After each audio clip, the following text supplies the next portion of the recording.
Ollie Watkins and John Duran in the same transfer window with so little time to be able to replace them. And I think if you go back to yesterday's transfer show, when all of the reports came out that Arsenal may have made a bid for Ollie Watkins, I think it infuriated Aston Villa with it coming so close to that massive game that they had in the Champions League against Celtic yesterday. But it's my understanding that those talks actually happened earlier on in the week when Arsenal and Villa were talking about a deal, and that there was a gap in valuation between what Arsenal were prepared to pay, what Villa wanted, around about 20 million, we think. We think Arsenal thought 40.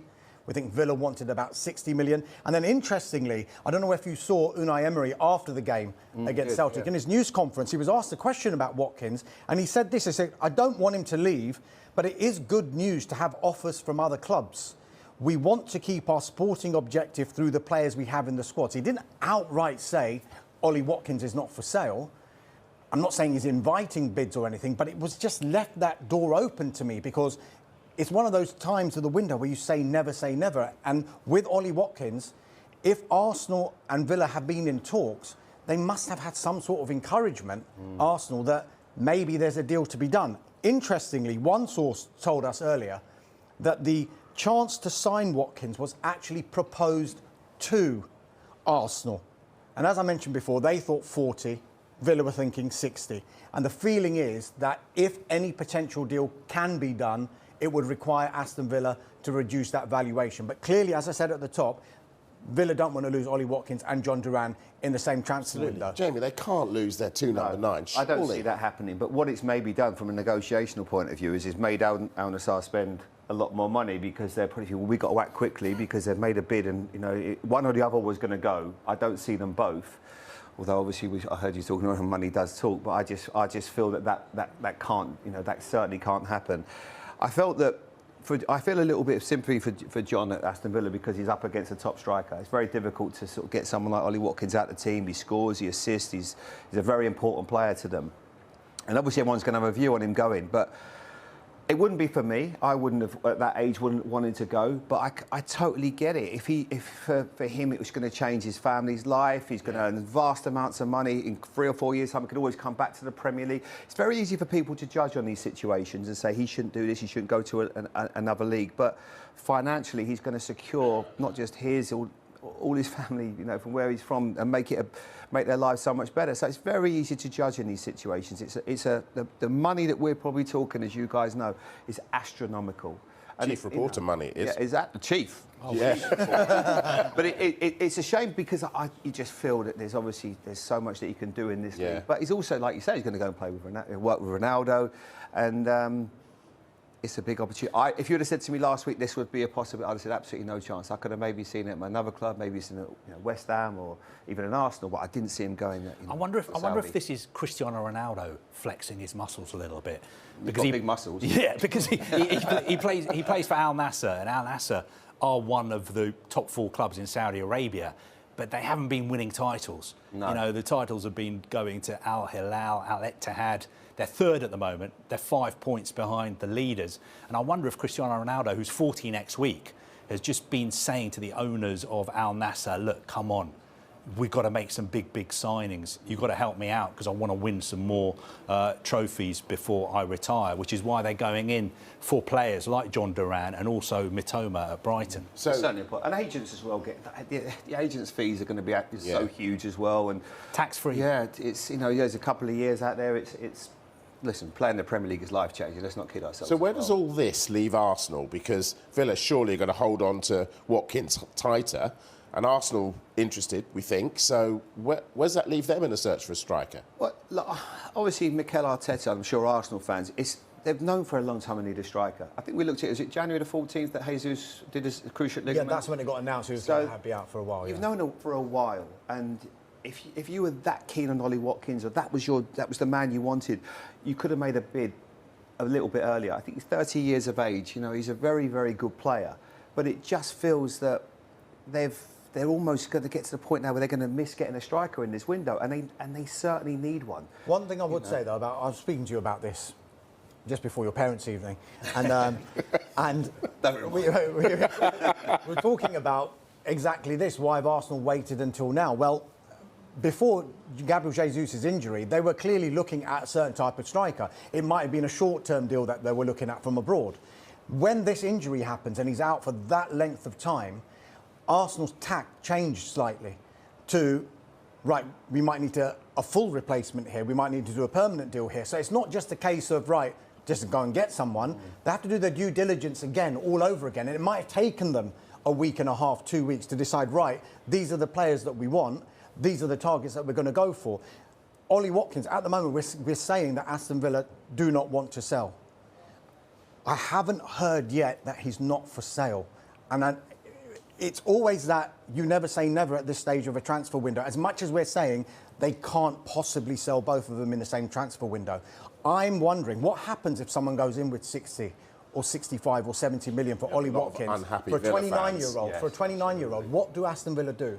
Because for all we know, they might have something else lined up in the pipeline. Because they're willing to... Let's ask Darmesh Carve that. Just on Arsenal, actually. Is Duran going to be replaced? Yeah, I think he will be. But just on what Darmesh said about Arsenal, just to throw this out there, we know that Sesko is one of their top targets, the player they've been watching for ages. Last night, his side, RB Leipzig, dropped out of Europe, dropped out of the Champions League.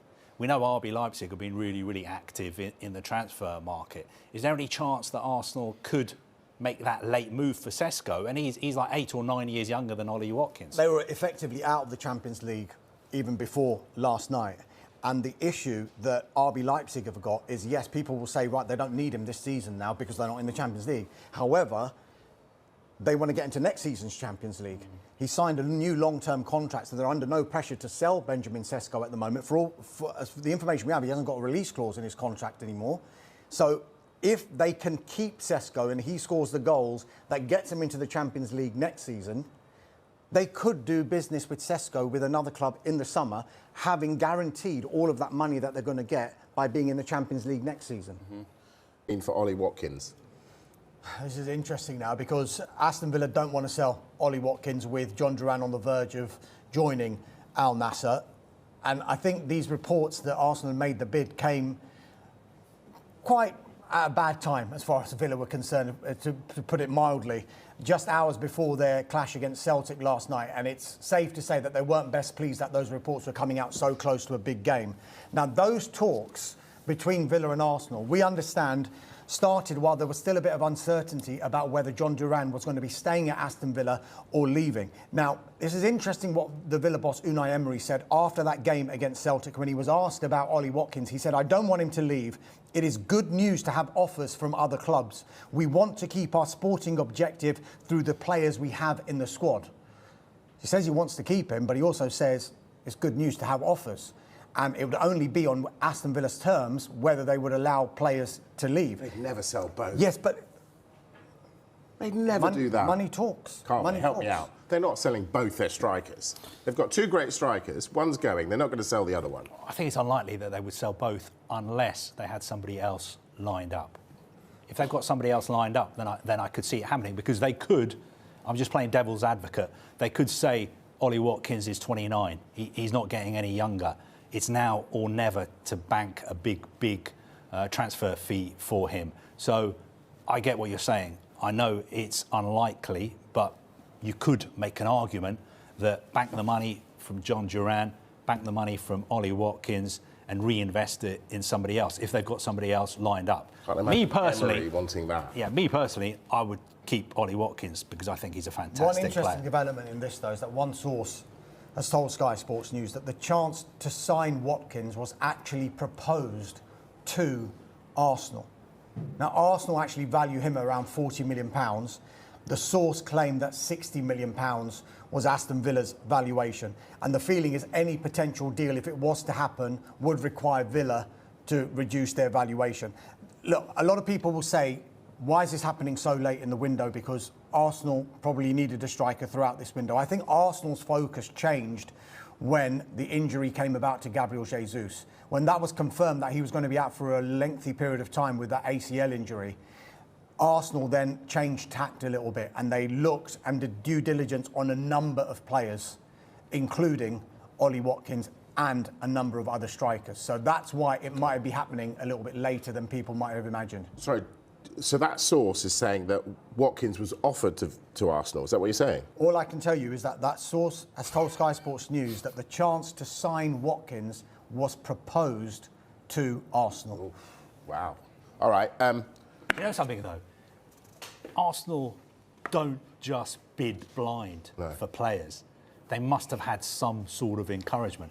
I'm not saying they were encouraged by Aston Villa to bid for their player, but there must have been someone, somewhere, who's involved in the deal who would have encouraged them to put a bid in, because they're not going to put in a bid that has absolutely no chance of succeeding. We shouldn't be naive here. When a club makes a bid, they're not going to do loads of work on a bid only to agree a deal with a club and then the player says, actually, no, I don't want to go. There will have been some sort of encouragement or some sort of direction somewhere along the line for Arsenal to engage in talks with Aston Villa. Do you think Arsenal will go back in with another bid?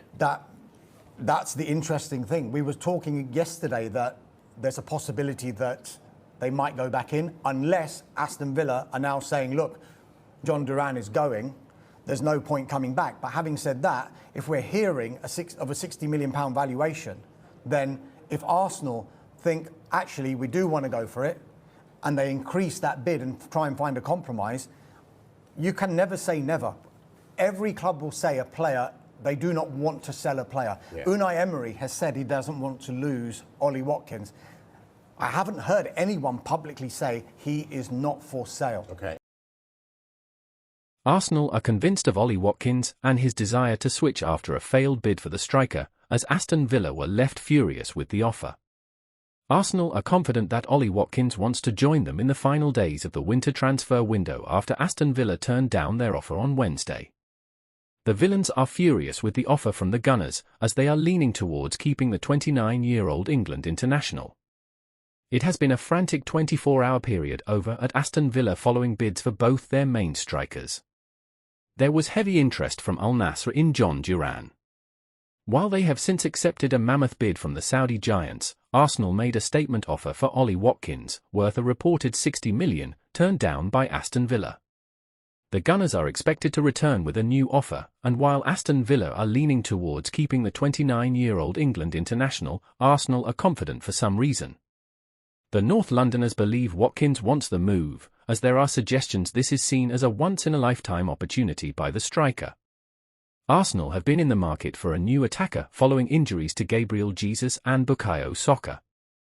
The number 9 position, in particular, has lacked depth beyond Kai Havertz, and hence, they have felt it was feasible to spend £60 million for 29-year-old Watkins, while Arsenal remain optimistic about the chances of landing the experienced forward before the February 3rd deadline. Much will depend on Villa's ability to find an able replacement. However, the West Midlands outfit are leaning towards keeping him, considering Duran has left for Al Nassr. Given the occasion of their UEFA Champions League game against the Celtic and the ongoing negotiations with Al Nassr for Duran, Aston Villa were reportedly furious by Arsenal's bid for Watkins. They were particularly intrigued by the timing of the offer as well as the price, given mid-season transfers usually cost a lot more.